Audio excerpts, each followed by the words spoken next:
Titan, come! Lucas screamed into the trees until his voice cracked. Nothing came back but wind. The forest swallowed his partner whole, and somewhere deep in those pines, 3 gunshots split the cold Arizona air like a sentence with no ending. Search teams came. Drones went up. Helicopters circled until fuel ran low. 3 days passed, and the entire town decided what had happened. Decided Lucas Hale was careless, young, and unfit. What nobody knew, what nobody could have imagined, was that Titan hadn't run away. He had run toward something. Something that would change everything. If this story moves you, please subscribe to our channel and follow along until the very end. Drop a comment telling us what city you're watching from. I want to see just how far this story travels. The call came in at 6:42 in the morning, and Lucas Hale was already awake. He hadn't slept much. He rarely did the night before a tracking operation. There was something about lying in the dark, knowing that tomorrow, one wrong read of the terrain, one missed detail, 1 second of hesitation, and everything could go sideways. He'd learned that in his first year on the force. He was 25 now, and some people thought that was still too young to be leading canine operations. His sergeant had pulled him aside 3 weeks ago and said, "You're good, Hale, but good and ready aren't the same thing." Lucas had nodded and said nothing. He'd learned that too, when to speak and when to let the work answer for him. He clicked Titan's harness into place in the back of the patrol unit, and the German shepherd pressed his nose to the metal door like he always did, testing the air even before they arrived. Tan and black, broad-shouldered, with dark amber eyes that missed almost nothing. Titan had been Lucas's partner for 2 years. In that time, he had located 11 missing persons, disrupted 3 narcotics operations, and once, on a call that Lucas still couldn't talk about without his jaw going tight, stayed flat against Lucas's back while 2 armed men decided whether or not to pull their triggers. They hadn't. Titan had made sure of that. "We're running point today," Lucas told him through the grate. "Suspected vehicle near Old Timber Road. Weapons transport. Could be a cold trail." Titan's ears went forward. "Don't get excited. It's probably nothing." But it wasn't nothing. Lucas felt it the moment they turned onto the forest access road, and he saw the tire tracks press deep into the soft dirt shoulder. Someone had been here recently. Someone heavy. Something large had been loaded or unloaded, and whoever did it hadn't been careful about covering their tracks. Deputy Ruiz met him at the staging area, arms crossed, coffee in hand. Forensics pulled partial plates off a trail cam 2 miles east. Could match the vehicle connected to the Tucson seizure last month. He handed Lucas a photograph. "Could be a dead end, or could be a live one," Lucas said. He walked Titan to the edge of the road and let him work. The dog moved low and deliberate, nose sweeping left to right in long arcs, breath fogging in the cool morning air. Lucas followed on the lead, reading every shift in the dog's body, the way his ears flicked, the way his tail dropped when something registered, the way his pace changed from a search stride to something tighter, more urgent. "He's got something," Lucas said. Ruiz jogged up behind him. "Already?" "Yeah." Lucas's eyes were on Titan, not Ruiz. Something strong. The trail went northeast, away from the road, away from the staging area, into the dense belt of ponderosa pine that climbed toward the canyon ridge. Lucas followed, extending the lead to give Titan room to work, watching the ground for any physical evidence. Shell casings, footwear impressions, anything dropped in haste. Then the lead went taut. Titan stopped. His whole body stiffened. "Easy," Lucas said, stepping up beside him. "What is it?" The dog turned his head toward a narrow gap in the tree line. His nostrils were working hard. His ears were flat. Not forward curious, but back alert. the posture Lucas had learned to respect without question. Something was in there. Lucas reached for his radio. "Ruiz, Titan's locked on a direction. Northeast of the staging area, maybe 300 meters. Going in for a look. Stay on standby." "Copy that. I'll alert Sergeant Morris." Lucas unclipped the lead. It was protocol in certain tracking scenarios. A controlled release when the terrain made a leashed approach impractical. He'd done it dozens of times. He gave the command. "Titan, seek." The dog moved like a shadow between the trees and was gone. Lucas followed at a jog, calling the distance into his radio as landmarks allowed. 50 meters. 80. 100. The trees were thicker here, the undergrowth scraping against his uniform, branches pulling at his sleeves. He could hear Titan ahead, the crunch of leaves, the soft percussion of heavy paws on packed earth. Then, silence. He stopped, called out, "Titan!" Nothing. He pushed forward, moving faster now, one hand on the radio, one pushing branches aside. The ground sloped downward without warning, and Lucas nearly lost his footing, catching a pine trunk with his palm and steadying himself. He was in a gully now, the light different, the air cooler and smelling of iron and pine resin. "Titan! Here!" Then 3 gunshots cracked through the forest, distant but unmistakable. Not hunters, too fast, too deliberate. Lucas broke into a run. He came over a rise and down into a shallow ravine that opened like a wound in the forest floor. And there was nothing there. No Titan, no threat, no evidence of what had just happened. Just silence pressing in from every direction, and the faint smell of gunpowder drifting through the trees like smoke from something that had already burned. He stood very still. "Titan," he said quietly, almost to himself. No answer, no sound, not even a bark.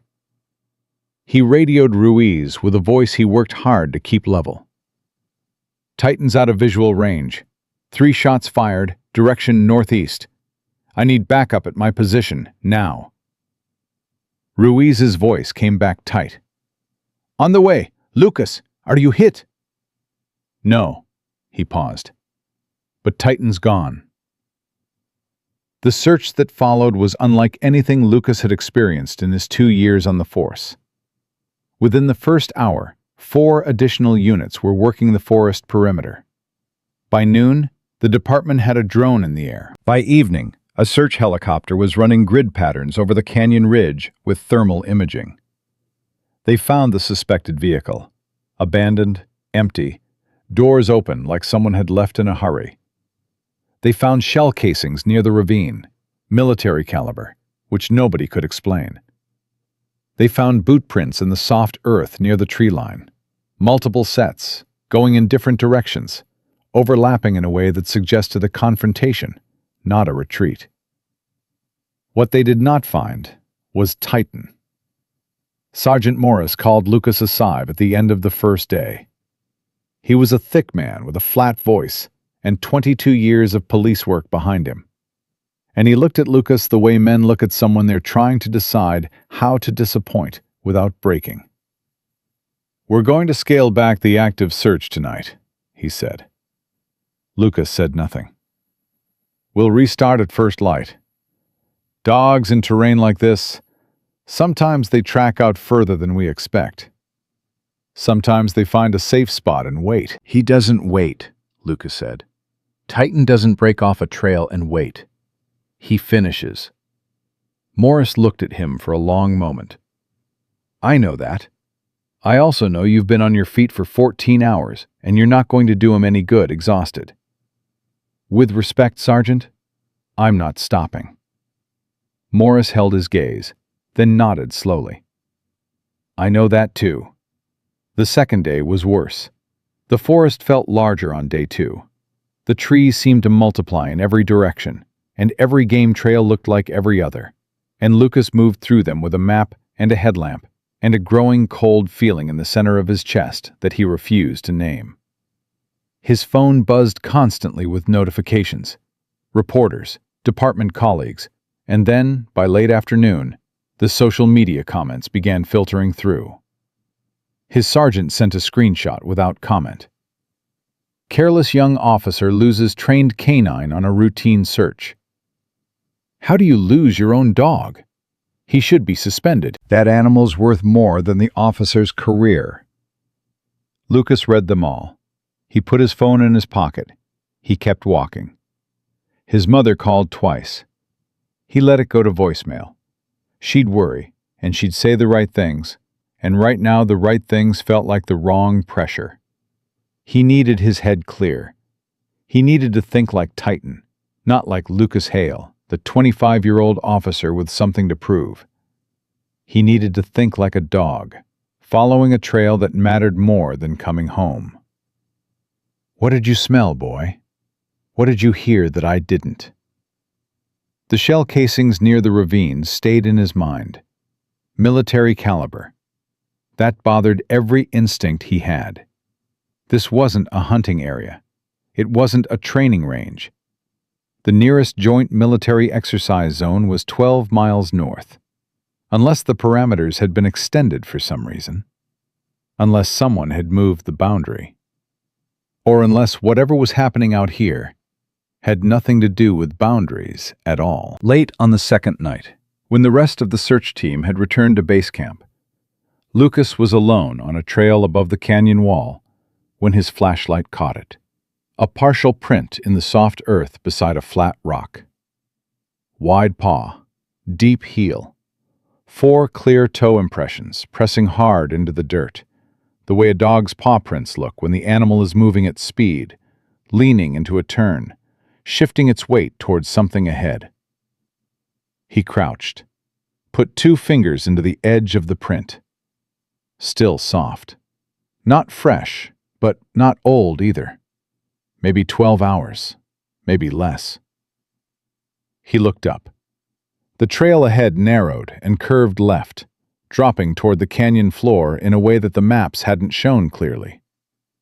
Someone who didn't know the terrain well would have missed it entirely. He followed it. An hour later, his flashlight swept across 3 more prints, closer together now, like Titan had slowed down, like he was no longer chasing something but moving carefully, with purpose. And then, caught on the bark of a pine trunk at knee-height, a clump of tan and black fur. Lucas stood there in the dark, holding it between 2 fingers. "You went down," he said aloud. Titan had gone into the canyon. He pressed the fur between his fingers and felt something unlock in his chest. Not relief exactly. Not hope. Something sharper than both. A certainty that had no rational basis, but felt more real than anything the evidence had offered so far. You're still out there. And you're doing something. I don't know what. But you are. He marked the location with his GPS, photographed the prints and the fur, and started making his way down. 3 days in. No backup, no signal. The canyon below was deeper than the maps suggested, and somewhere at the bottom of it, something was waiting. Something that Titan had decided was worth every hour he'd been gone. Lucas Hale descended into the dark, and he had no idea what he was about to find. The canyon bottom was not what Lucas expected. He'd been in ravines before. Narrow, rocky, cold. But this one had a different quality to it. Like something had happened here recently, and the air still hadn't settled. He moved with his flashlight low, sweeping the beam across the ground in slow arcs, reading the earth the way Titan had taught him to read it. Not with his eyes alone, but with his whole body, feeling for the thing that didn't belong. He found it 20 meters in. Shell casings. 4 of them, grouped close together near the base of a large rock face. He crouched and pulled a glove from his jacket pocket, turned one over without picking it up. 5.56 millimeter. Military standard. Not hunting ammunition. Not civilian defense rounds. Someone had fired from this position. Deliberately. Controlled. Not in panic. He stood slowly, scanned the ground around him. Across the narrow floor of the canyon, on the opposite wall, he could see impact marks in the rock. 3 of them, spaced wide, return fire or suppressive rounds from a different position. Someone had been shooting back. His radio crackled.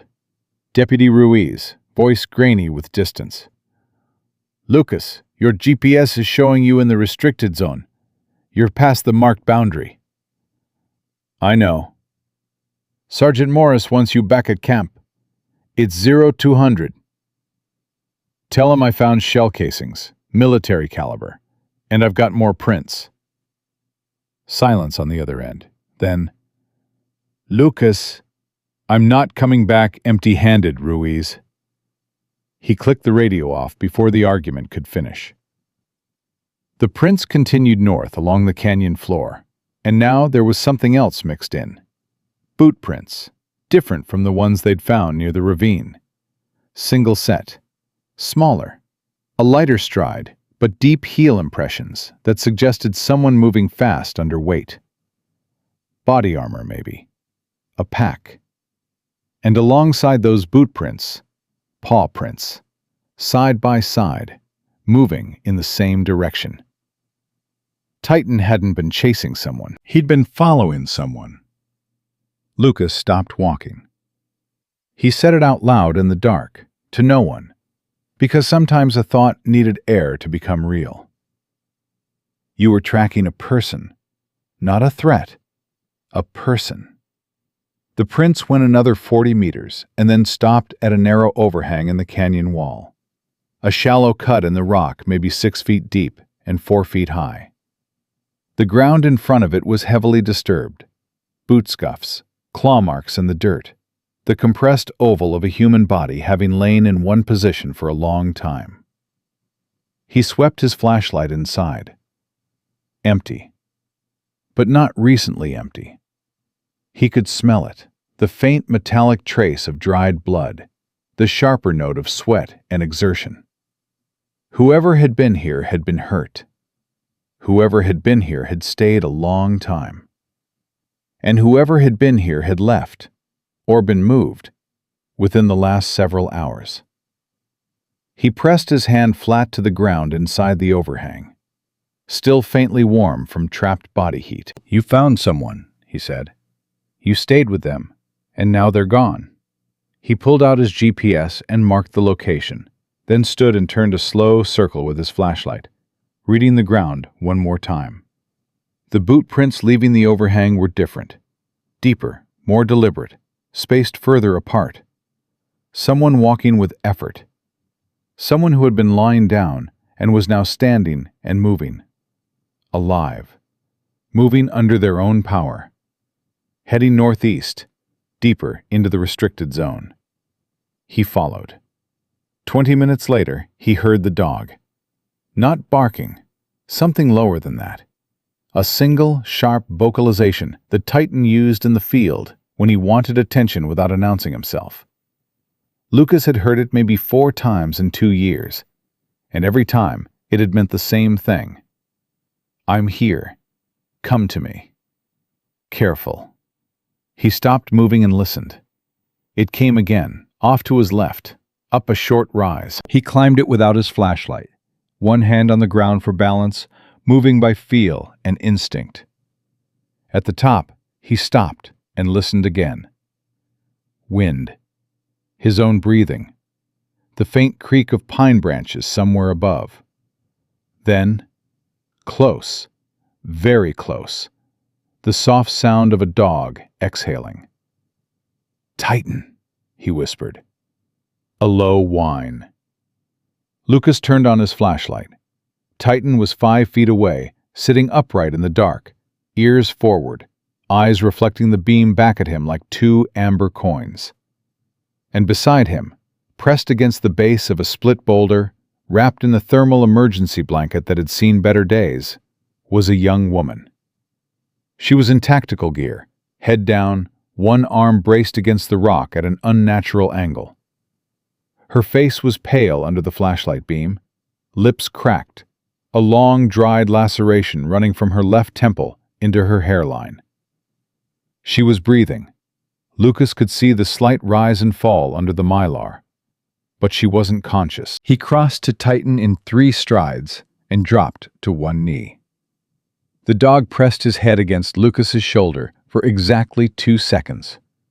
That was it. That was the reunion. 2 seconds of contact, and then Titan pulled back and looked at the woman, ears still forward, body still on guard, still working even now. "Good boy," Lucas breathed. "Good boy." He turned to the woman and checked her pulse first. Steady, but fast. Her skin was dry, dangerously dry, and when he lifted one of her eyelids gently, her pupil responded slowly. Dehydration. Possible heat exhaustion despite the cool air. The thermal blanket had probably saved her from hypothermia, but couldn't replace what she'd lost. On her upper arm, a faded unit patch. He brought his flashlight closer. U.S. Navy. He sat back on his heels. "What were you doing out here?" he said quietly. She didn't answer. She was far past answering. He reached for his radio. The signal was terrible down here. 1 bar, cutting in and out. But it was enough. "Ruiz, I need a medevac. Canyon floor, northeast sector. I'm dropping a GPS pin right now. I have a casualty. Female, military, unconscious, dehydrated, possible head trauma. Tell them to bring a litter." Ruiz's response was mostly static, and then one clear word. "Copy." Lucas took off his jacket without thinking and draped it over the thermal blanket, then sat close enough to provide body heat while he worked through what he was looking at. Her gear was field-worn, but quality. Not standard issue anything he recognized. The pack behind her was compact, stripped light, the kind you carried when you expected to move fast and weren't planning to stay. One of the side pouches was open, the hydration bladder inside punctured and partially collapsed. He looked at Titan. "How long have you been here?" The dog looked back at him. "Did you actually—" He checked the hydration bladder again. The tear was on the lower seam, consistent with the dog's tooth puncturing it to access the water. The mouthpiece was angled outward, toward where the woman's head had been resting. He felt something move through him that wasn't a thought and wasn't a feeling, but somewhere in between. His dog had stayed beside a stranger in a canyon for the better part of 3 days, had figured out how to access the water, had kept himself between her and the cold ground, had waited and watched and refused to leave until someone came. "Titan." His voice came out rougher than he intended. "What the hell, buddy?" Titan's tail moved once. Just once. The medevac took 40 minutes to reach them, and those 40 minutes were the longest Lucas could remember since the academy. He kept monitoring her breathing, kept watching her color, kept talking, not because she could hear him, but because the sound of a calm voice was something the body responded to, even when the mind was gone. "Help's coming," he told her. "You're going to be okay. I don't know who you are or what you were doing out here, but you survived it, and that means you're tougher than this canyon gave you credit for." Titan stayed pressed against her left side the entire time. When the medevac team finally came over the ridge, 2 paramedics and a litter, with Ruiz and another deputy behind them, the lead medic, a woman named Chen, crouched beside the casualty and started her assessment with practiced speed. "How long has she been unconscious?" Chen asked. "I don't know. She was like this when I found her." "Who's the dog?" "My partner." Chen glanced up at him, then at Titan, then back down at her patient. Your partner kept her warm and hydrated for 3 days? Looks that way. Chen was quiet for a moment. Huh. She said it the way people say something when they've seen a lot and this is still somehow new. Then she went back to work. They loaded the woman onto the litter with efficiency and care, and as they lifted her, her head turned slightly and her eyes opened. Not fully, just a crack. The way eyes open when someone is fighting back from somewhere very deep. She looked at Titan first. Her lips moved. Lucas leaned in. "Didn't leave," she said. Her eyes closed again. Lucas straightened. He looked at Titan, who was watching the litter with the same focused calm he brought to every operation, every call, every moment of work. "No," Lucas said quietly. He didn't. Ruiz fell into step beside him as they followed the medevac team up the canyon wall.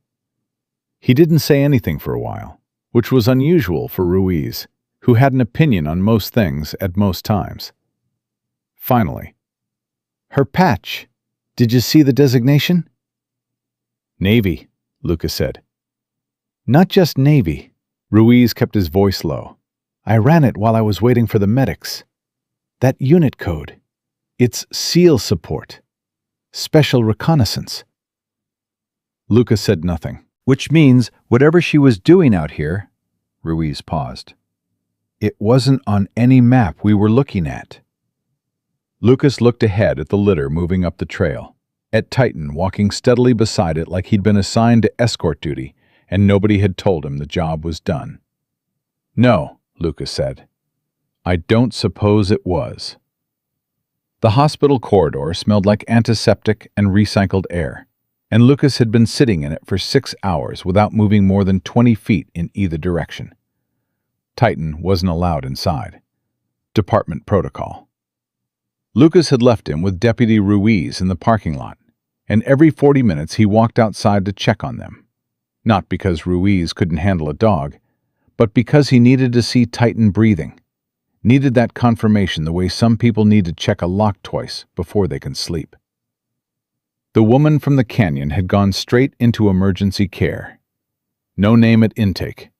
No next of kin listed. The admitting nurse had looked at the military ID patch on her gear and made a phone call that wasn't to any number Lucas recognized.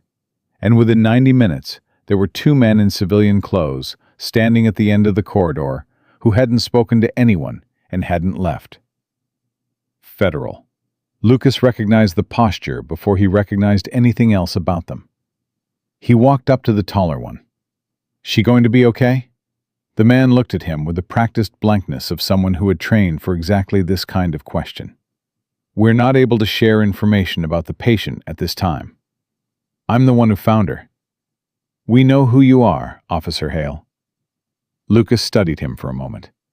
"She's military. SEAL support, my deputy tells me. Whatever happened out there in that canyon is classified," the man said. "Not unkind, just final." Lucas held his gaze for 3 more seconds. Then he walked back to his chair. He sat down and stared at the floor and thought about Titan staying beside her for 3 days without food, without relief, without anyone telling him it was the right call. Just a dog who had decided that a wounded person in a canyon was worth more than his own comfort, worth more than coming home. Lucas rubbed his face with both hands. "You chose the mission," he thought, "even when I couldn't see it." At 4 in the morning, the door at the end of the corridor opened, and a doctor in scrubs came out and spoke quietly to the 2 federal men. Lucas watched their body language shift. Not relaxed, but something releasing slightly, like a held breath let go an inch. The doctor went back through the door. One of the federal men pulled out a phone and stepped away. The second one walked over to Lucas. "She's stable," he said. Lucas let out a breath he hadn't realized he'd been holding. "What's her name?" A pause. "Petty Officer Mia Carter." "She going to wake up?" "The doctor says yes. Probably by morning." Lucas nodded slowly. "What was she doing in that canyon?" The man looked at him for a long moment, And Lucas could see him running the calculation. What to say, what not to. Where the line was between classified and owed. She was conducting solo terrain reconnaissance, the man said finally. Advanced support for a classified joint training exercise. She wasn't supposed to be in contact with civilian operations at all. And the shell casings? The man's jaw moved slightly. She encountered an armed group using the canyon as a transit corridor. Illegal weapons transport. Same network your unit was already tracking. He paused again. She neutralized the threat. But she took a hit doing it. Not a bullet, a fall. Concussion, dislocated shoulder. Dehydration set in fast. Lucas was quiet for a moment. She was alone? Solo recon, standard for the mission profile. No extraction protocol? No beacon? Equipment was damaged in the confrontation. Lucas thought about that. About what it meant to be alone in a canyon with a concussion and a dead beacon, and armed men who might circle back. He thought about the thermal blanket that had obviously been her own emergency supply. The hydration bladder with a puncture that had kept her alive past the point where she couldn't reach it herself. My dog found her within 12 hours of her going down, Lucas said. The man nodded. And he stayed for 3 days. Yes. Then your operative is alive right now because a police canine made a decision that wasn't in any protocol you were running. The man held his gaze. He didn't argue the point. He simply said, "Yes, that's accurate." Lucas leaned back in his chair and looked at the ceiling. Tell her, when she wakes up, tell her the dog's name is Titan. I think she already knows it, but tell her anyway. Mia Carter woke up at 7:14 in the morning, and the first thing she said, before she asked where she was, before she asked for water, before she looked at the 2 federal men standing at the foot of her bed, was a single word, directed at no one in particular. Dog. The nurse looked confused. One of the federal men stepped forward. You're at Flagstaff Medical. You're safe. The canine that was with you, is he okay? Her voice was hoarse and flat, and completely focused. He's fine. He's outside. Something in her face changed. A small, controlled release. The kind of expression that people with her training allow themselves only when they're certain no one important is watching. Then she closed her eyes briefly and opened them again, and the focus was back. Lucas was brought in 20 minutes later. He stood in the doorway for a moment, taking in the IV line, the bandaged shoulder, the bruising along the left side of her face that had deepened overnight. She was sitting up slightly in the bed, and she looked at him with the steady, dark eyes of someone who had spent years learning to read people fast. "Officer Hale," she said. "Petty Officer Carter." She almost smiled. "You look terrible." 3 days in a forest will do that. He moved to the chair beside the bed and sat down. "How are you feeling?" "Like I fell down a canyon." She shifted slightly and winced. "Which I did." "Your shoulder?" "Dislocated. They reset it. I've had worse." She said it without drama, the way someone states a preference for black coffee. Then her expression shifted, became something more careful. "Your dog. He was with me the whole time." "I know." Day 1 I was still mostly conscious, in and out. I heard him before I saw him. He just appeared, came right up to me, no hesitation, and lay down against my left side. She paused. I thought I was hallucinating. "You weren't." I figured that out when he was still there 6 hours later. She looked down at her hands for a moment. He figured out the water. I don't know how. The bladder was inside the pack and the mouthpiece was on the wrong side. But at some point during the second night, I felt something wet against my hand, and I managed to drink. Her voice was level, but there was something underneath it that wasn't. That's the only reason I made it through the second night. Lucas said nothing. He didn't trust his voice completely right now. I tried to send him away, Mia continued. Twice. On day 2, when I was clearer, I was worried he was keeping himself from food and water by staying with me. I gave him the command, stay back.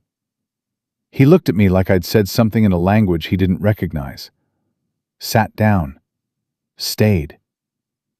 Lucas let out a short breath that was almost a laugh. Yeah, that sounds right. What's his full designation? K9 Titan, 3 years in service. Before that, 2 years in training. Before that, Lucas paused. He was a rescue dog, shelter, in Phoenix. They almost didn't pass him because he was too independent. Mia looked at him. Too independent. Trainer said he made his own decisions too fast. Didn't wait for commands the way they wanted. Lucas met her eyes. I argued to keep him. Said that in the right situations, a dog who thinks for himself is more valuable than a dog who waits to be told. The silence that followed had a particular quality to it. The kind that comes after something true gets said aloud. You were right, Mia said quietly. What came next moved fast. The federal men returned within the hour with a debrief request. Not for Lucas, but for both of them, together. Which was unusual enough that Ruiz texted Lucas from the parking lot. Why are they bringing you in joint? That's not standard.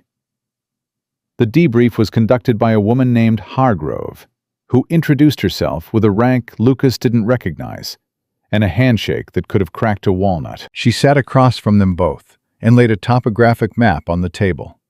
The canyon, the restricted zone, the weapon transit corridor, and walked through what Mia had observed and what Lucas had found, with the precision of someone assembling something that had been in pieces. The armed group Mia had encountered wasn't random. They were the last leg of a transport chain that had been moving illegal military-grade weapons across 3 state lines, using restricted terrain zones as cover, specifically because law enforcement wouldn't pursue into those boundaries without proper authorization. 7 individuals. Mia had documented 4 of them before the confrontation. Lucas's shell casing evidence filled in 2 more positions. Together, Hargrove said, looking at them both, you've given us enough to close a 9-month federal investigation. Lucas leaned forward. What does that mean for the case? It means we move on it within 48 hours. And the charges? Federal weapons trafficking, distribution across state lines, potentially terrorism-adjacent material, depending on the end destination. Hargrove folded the map with the efficiency of someone who had been doing this for a long time. Which brings me to the part of this conversation that matters most to both of you. She looked at Lucas directly. Titan's actions in the field will be formally documented in the federal case record. What he did out there wasn't just a loyalty response. It was instrumental to the survival of an active military operative during a federal operation. She paused. That carries weight. Lucas didn't respond immediately. He was thinking about 3 days ago, about the gunshots echoing in the trees, about the radio calls and the search teams and the headlines that had painted him as careless and young and reckless. He thought about Titan sitting in the dark beside a stranger, finding water, staying warm, waiting. He said, I want that documented under his name, not mine, his. Hargrove looked at him for a moment, then she wrote something down. Mia was watching him from across the table. When Hargrove stepped out to take a call, Mia said quietly, You've been taking a beating online for 3 days. I know. People said you were careless, that you lost him. I know that too. Doesn't it... She stopped, started again differently. Doesn't it make you angry? Lucas thought about it honestly. It made me tired, he said. Angry takes energy I needed for something else. He looked at her. He didn't run away. He ran toward you.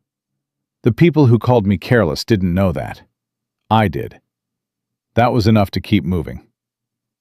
Mia looked at him for a long moment, with the expression of someone recalibrating something internal. "You're 25, she said. "Last time I checked." "You're going to be fine," she said. Not like a compliment, like a conclusion. Hargrove came back in, and the meeting continued. And by the time it ended, the sun was fully up, and the hospital corridor was full of morning noise. And Lucas walked out into the parking lot and found Ruiz asleep in the front seat of the patrol unit, with Titan curled across the back seat like he owned it. Lucas opened the rear door. Titan lifted his head. For a moment, they just looked at each other. The dog and the officer who'd spent 3 days and 2 nights walking a forest in the dark, reading paw prints, following a trail that everyone else had given up on. "I knew you were doing something," Lucas said. Titan's tail moved slowly. Lucas reached in and put his hand on the side of the dog's face, and Titan pressed into it. Not dramatically, not for long, just for a moment that was exactly as long as it needed to be. Then he sat up straight and looked at the hospital building with his ears forward, still working, still watching, still on the job. The story broke before Lucas had a chance to sleep. He was still in the hospital parking lot, hand resting on Titan's back, when Ruiz's phone lit up with a notification. Then another. Then 3 more in rapid succession, each one from a different news source, each one carrying a variation of the same headline that 48 hours ago would have seemed impossible. Ruiz turned the phone around without a word and held it up. K9 officer survives 3 days alone, found protecting wounded Navy SEAL. Lucas read it once. Then he took the phone from Ruiz and read it again more slowly. The way you read something when you're not sure the words are actually saying what you think they're saying. "That went up 20 minutes ago," Ruiz said. "It's already got 40,000 shares." Lucas handed the phone back. He didn't say anything. "The same accounts that called you careless?" Ruiz started. "I know." "Lucas." "I know, Ruiz." He looked at Titan, who was watching a bird cross the parking lot with professional disinterest. "I'm not interested in the accounts. I'm interested in going home and sleeping for 12 hours. Ruiz looked at him with the expression of a man who understood that completely and also knew it wasn't going to happen. He was right. Sergeant Morris called at 8:40 in the morning, and his voice had a different quality than it had carried for the past 3 days. Not softer exactly, but recalibrated. The way a man's voice changes when he realizes the thing he was measuring was bigger than his instrument. "Internal review has been opened," Morris said. "Standard procedure given the federal involvement. But Hargrove's office has already submitted a preliminary statement. You'll be cleared before the week is out." "That's good to know," Lucas said. A pause. "I said some things that, you did your job, Sergeant." Lucas meant it. He wasn't performing graciousness.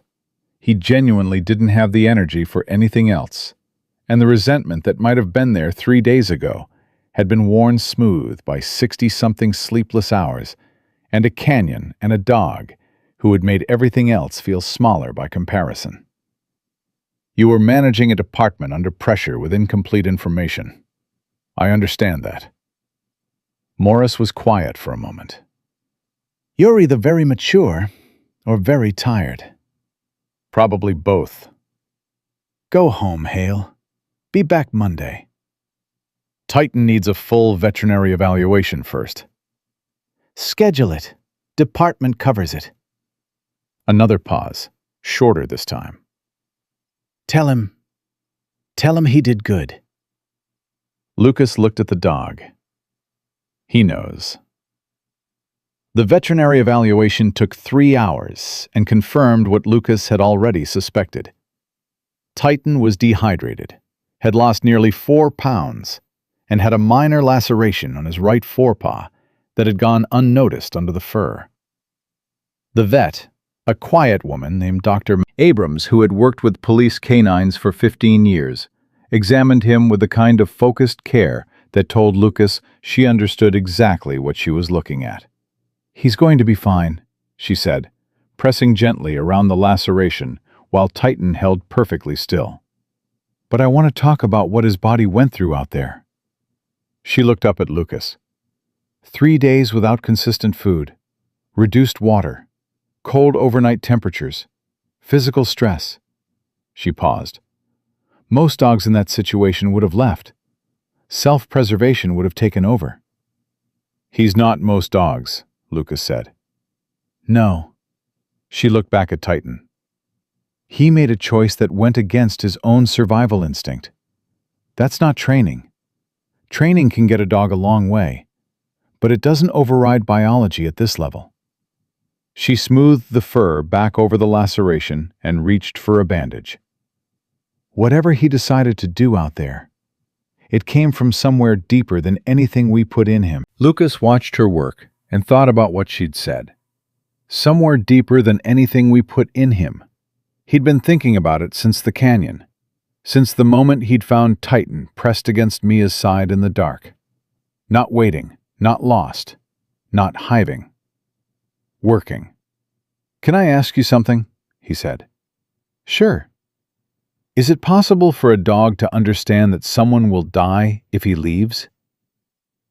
Dr. Abrams was quiet for a moment, hands still. Then she said carefully, "The research on that is complicated. What we know is that dogs can read physiological distress. They respond to changes in breathing, heart rate, body temperature. They can detect things we can't." She smoothed the bandage flat. "Whether Titan understood death as a concept, I couldn't tell you. But whether he understood that she needed him there and that leaving was wrong." She looked at Lucas steadily. "I think you already know the answer to that." The federal operation Hargrove had referenced moved within 36 hours, not 48. Lucas found out through Ruiz, who found out through a contact at the ATF field office, who owed him a favor from a case 2 years back. 7 arrests, 3 states simultaneously. The weapons cache they'd been tracking for 9 months. Military-grade hardware, enough to supply a small private army, recovered intact before it could be distributed. Ruiz texted him the update with a single line beneath it. "Her intel plus your shells plus Titan staying equals all of this." Lucas read it sitting on his couch with Titan asleep across his feet, and the first real quiet he'd had in 4 days, pressing against him from every direction. He set the phone face down on the cushion beside him. Outside, the sun was going down. He thought about Mia in the canyon, hurt and alone, holding on to consciousness by degrees, while armed men who didn't know she was there finished their work and moved on. He thought about how close it had been, how the difference between alive and not had come down to one dog refusing an order to leave. He thought about the headlines that had called him careless. He thought about Morris saying, "I said some things," and stopping there. He thought about 25 and what it meant to be told you were good but not ready, and how sometimes the thing that proved readiness wasn't a test or a qualification, but a moment that came without warning and either revealed something in you or it didn't. He looked down at Titan sleeping across his feet. "You showed me something," he said quietly. "Out there." Titan's ear moved, just one, listening even in sleep. "You didn't wait for permission. You didn't wait for me. You saw what needed doing, and you did it." Lucas leaned forward, elbows on knees. "I spent 3 days thinking I failed you. Turns out you were running the operation the whole time." Titan opened one eye, looked at him, closed it again. Lucas sat back. "Yeah," he said, "I know. You're not interested in the debrief." Mia was released from the hospital on day 5, arm in a sling, a fresh line of stitches along her temple, moving with the careful precision of someone who had been told to take it easy and was complying under protest. Her commanding officer had flown in from the coast, a compact, sharp-eyed commander named Reyes, who spoke to the hospital staff with the economical authority of someone accustomed to being the most capable person in the room. Lucas was in the corridor when she came out. He hadn't planned it. He'd been there to collect a copy of Titan's veterinary report that Dr. Abrams had routed through the hospital system. But he looked up from the front desk, and she was walking toward him. And the two federal men were behind her, and Commander Reyes was beside her. And for a moment, the corridor felt very small. Mia stopped in front of him. Up close, in daylight, with the bruising and the stitches and the sling, she looked like someone who had been in a war and come out the other side still standing, which was exactly what had happened. "Officer Hale," she said. "Petty Officer Carter." He nodded at the sling. "How's the shoulder?" "Ask me in 6 weeks." She studied him for a moment. "I heard about the operation." "Ruiz told me." 9 months of federal work closed in 36 hours. She said it evenly, but there was something underneath it. Satisfaction, maybe, or relief. The kind that comes not from personal vindication, but from knowing that something that needed to end has ended. The weapons would have crossed into Mexico within the week. The end destination... She stopped. It would have been bad. "I know." She looked at him directly. "You cleared Titan's name in the debrief. You made sure the record showed it was his decision, his actions." "It was." "You could have taken credit. The department would have let you." "The department didn't spend 3 days in a canyon." He met her eyes. "He did." Mia was quiet for a moment. Commander Reyes, who had been standing with the carefully neutral expression of a senior officer choosing not to insert himself into something, glanced briefly at Titan, sitting at Lucas's heel, and then looked away again. Then Mia said, "I want to ask you something, and I want you to answer honestly." "Okay." "When you were in those woods for 3 days, when the searches came back empty, and the headlines were saying what they were saying, and your own sergeant was pulling back the operation." She paused. "Why didn't you stop?" The question landed in the corridor and sat there, and Lucas considered it the way he'd learned to consider things that deserved a real answer instead of an easy one. "Because I knew him," he said finally. "Not just trained with him. Knew him." The way you know someone when you've been in enough situations together that their decisions make sense to you even when you can't see them. He paused. Titan breaking off a trail and disappearing. That didn't fit. It never fit. Something had pulled him away. Something that mattered to him more than coming back. He looked at her. "I just had to trust that he was right." Mia looked at him for a long time. Then she extended her good hand. He shook it. "Courage doesn't always announce itself," she said. "Sometimes it just keeps walking." Commander Reyes cleared his throat quietly. "We need to move, Carter." She nodded, looked one more time at Titan, and then at Lucas with an expression that didn't have a clean name, but carried everything the past 5 days had been. The canyon, the cold, the 3 days between gone and found, the distance between a careless young officer and what he actually was. "Take care of him," she said. "He takes care of himself," Lucas said. "I just follow." She almost smiled.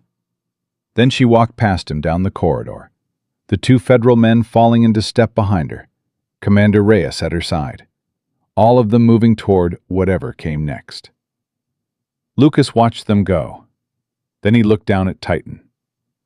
"Come on," he said. Titan stood up, shook himself once, and walked beside him toward the door. Steady, unhurried, exactly like a dog who had done what needed doing and was ready for whatever came next. The headlines would keep changing. The department would run its review. People who had written the wrong thing would quietly write different things. None of that moved at the speed of the truth, which had already settled. In the federal record, in a canyon in Arizona, in the space between a dog who stayed and a woman who survived because of it. The automatic doors slid open. Outside, the Arizona sky was wide and blue and going on forever. Lucas walked through. Titan walked with him. 3 weeks after the canyon, Lucas received a letter. Not an email, not a department memo. A physical letter, handwritten on plain white paper, postmarked from a naval base on the California coast. He opened it, standing in his kitchen, still in his patrol jacket. Titan sitting beside him with the patient stillness of a dog who had learned that mail sometimes changed the temperature of a room. The handwriting was compact and precise, the kind that came from someone who had been trained to communicate clearly under pressure, where every word carried weight because there was never enough time for extra ones. Officer Hale, I've been thinking about what you said in the corridor, about knowing someone well enough that their decisions make sense even when you can't see them.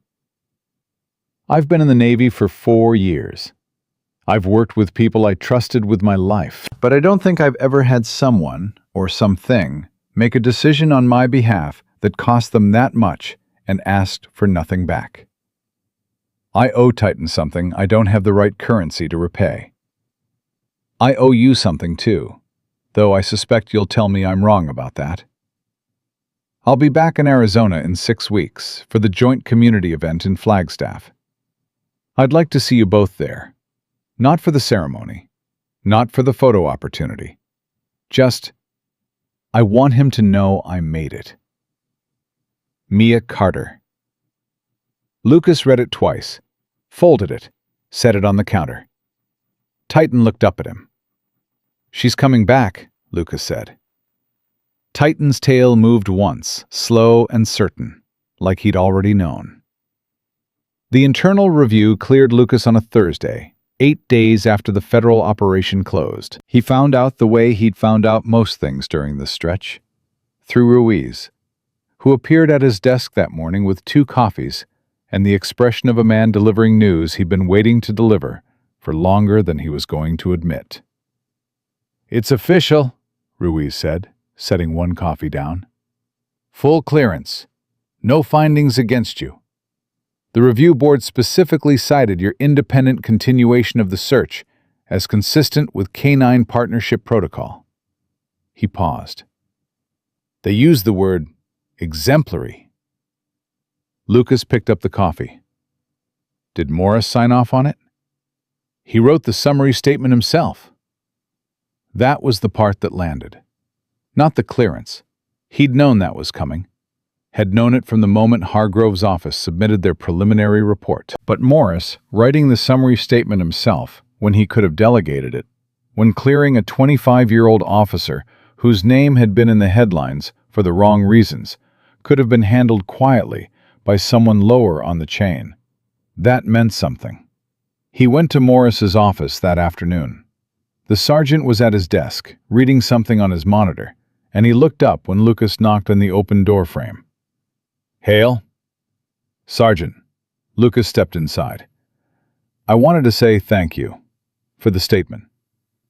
Morris leaned back in his chair and studied him with the measured look of a man deciding how direct to be.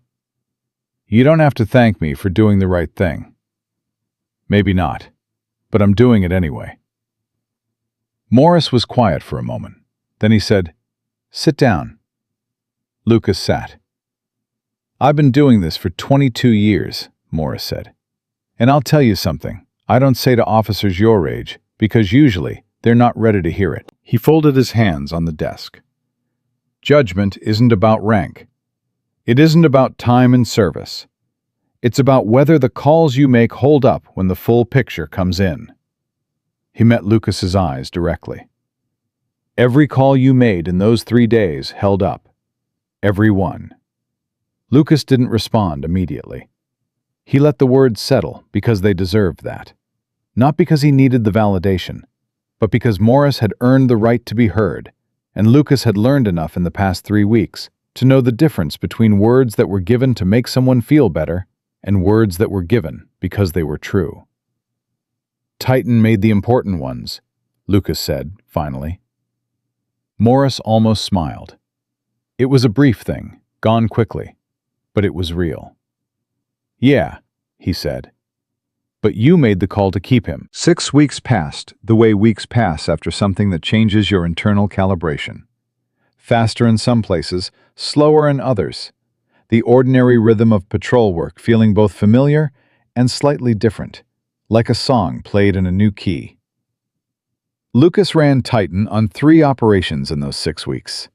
2 narcotics searches, 1 missing persons case, a 7-year-old girl who had wandered from a campsite near Sedona and been found, cold and frightened but unharmed, 2 hours after Titan picked up her trail. The girl's mother had dropped to her knees in the dirt when they came through the tree line, and she'd grabbed Titan's face in both hands before she'd even fully processed that her daughter was standing right beside him. Lucas had let it happen. He always did. Some things didn't need management. The community event in Flagstaff was held on a Saturday in late October, when the air had a clean edge to it, and the sky was the particular deep blue that only existed over high Arizona in autumn. It was billed as a joint police and military community appreciation day. Booths, demonstrations, families, the kind of event that looked simple from the outside and meant a great deal to the people who showed up for it.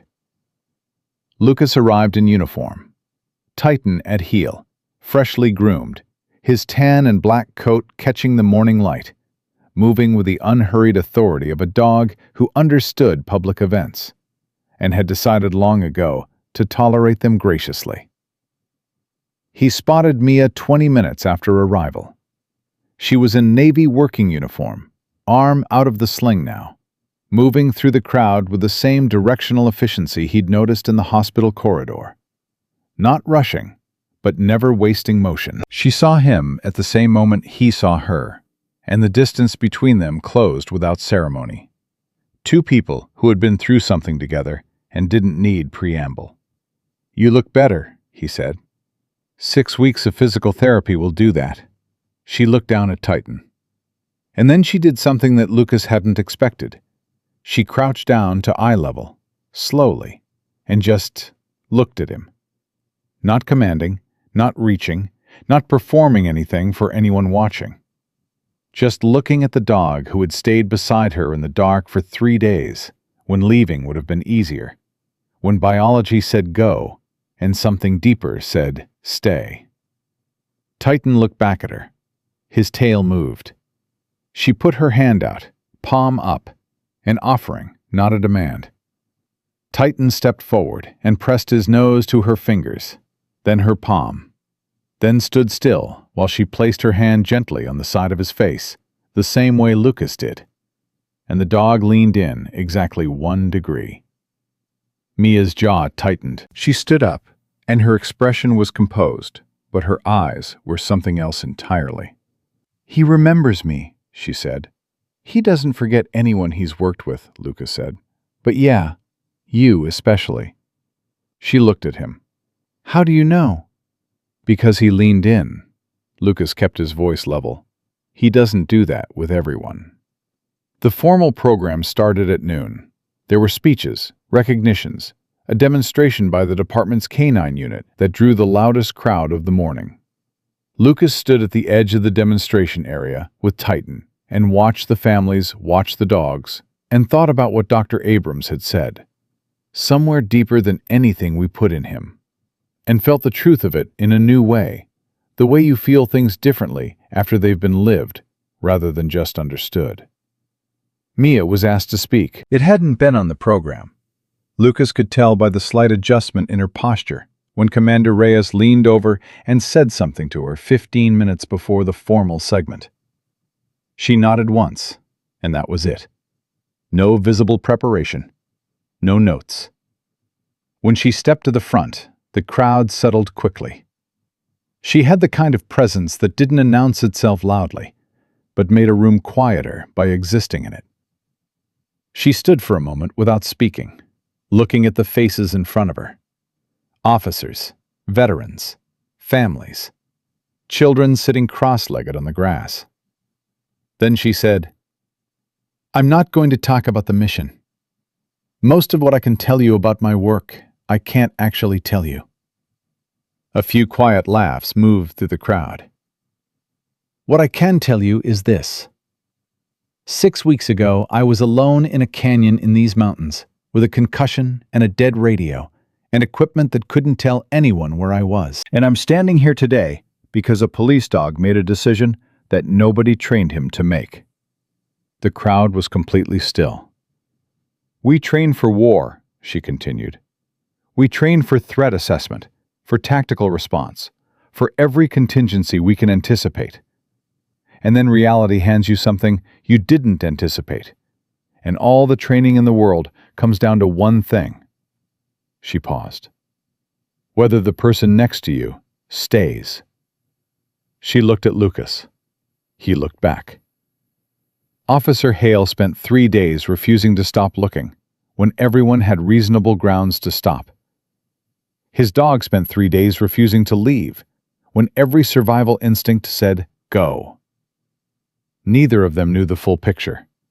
Neither of them had authorization for what they chose to do. They just kept going. Because that's what loyalty looks like, when it stops being a word and becomes a decision. The crowd began to applaud. Mia waited it out with the patient composure of someone who accepted recognition without being altered by it. When the applause settled, she said, quietly but clearly into the microphone, "Courage doesn't wear one uniform." And the crowd stood.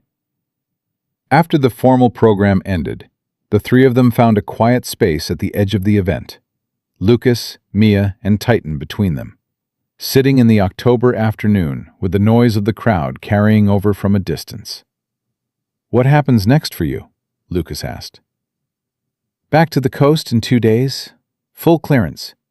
They want me on the next training rotation." She flexed the fingers of her recovered arm. "The shoulder has about 90% range back. They say it'll be full by spring." "Good enough to deploy?" "Good enough for what matters." She looked at him. "You?" "Back to work," he said simply. "Which is where I've been." She nodded. Then, after a moment, "I put in a formal commendation request. For Titan. Through the Federal Liaison Office." She said it matter-of-factly, not like she was expecting a reaction. "It won't mean anything to him, I know that. But it'll be in the record, formally, in the federal record, not just the department file." She looked at the dog. "His name should be somewhere permanent." Lucas looked at her. He felt something move through him that he didn't have a name for. Not gratitude exactly. Not just gratitude. Something larger. Something that had to do with what it meant to be seen clearly by someone who had no obligation to see you at all. "Thank you," he said. "Don't thank me." She looked at Titan steadily. "He knows what he did. He doesn't need a record." She paused. "But the rest of us do, so we remember what's possible." Titan sat between them in the afternoon light, calm, still, ears slightly forward, watching the edge of the crowd with the quiet attentiveness of a dog who was always, on some level, still working. Lucas thought about the forest, the gunshots in the trees, the 3 days of silence and paw prints and headlines that had decided who he was before the full story had a chance to speak. He thought about coming down into the canyon and finding the thing everyone else had stopped looking for. Not lost, not afraid, not waiting to be rescued. Working. He thought about what it meant to trust something you couldn't see. To keep walking a trail that the map said didn't exist, because everything you knew about who was ahead of you told you it did. He thought about loyalty. Not as a feeling, but as a choice made in the dark, without an audience, without recognition, without any guarantee that it would ever be called anything other than reckless. He looked down at Titan.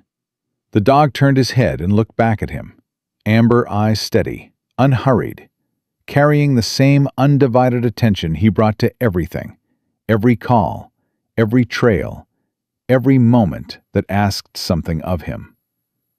3 days in a canyon. 3 days without food or relief or any reasonable signal that help was coming. 3 days of a choice that no protocol had demanded and no training had required. Just a dog who understood something simple and refused to unsee it. Someone needed him, so he stayed. Lucas put his hand on Titan's shoulder, not dramatically, just resting it there, the way you rest a hand on something you're grateful is still beside you. "Good boy," he said quietly. Titan pressed back against his hand once. Then he turned forward again, ears up, eyes on the horizon, steady and ready, exactly as he had always been, exactly as he would always be. Some dogs are trained to serve, some are built to protect, and some, rare as anything that matters, carry something inside them that no kennel ever gave them, and no command can take away. Titan was that kind of dog. And on the day it counted most, when the canyon was dark and the beacon was dead and no one was coming, he made the only decision that was ever really his to make. He stayed. And because he stayed, a soldier lived, a truth survived, and a young officer learned that the deepest kind of loyalty doesn't wait to be asked. It just goes.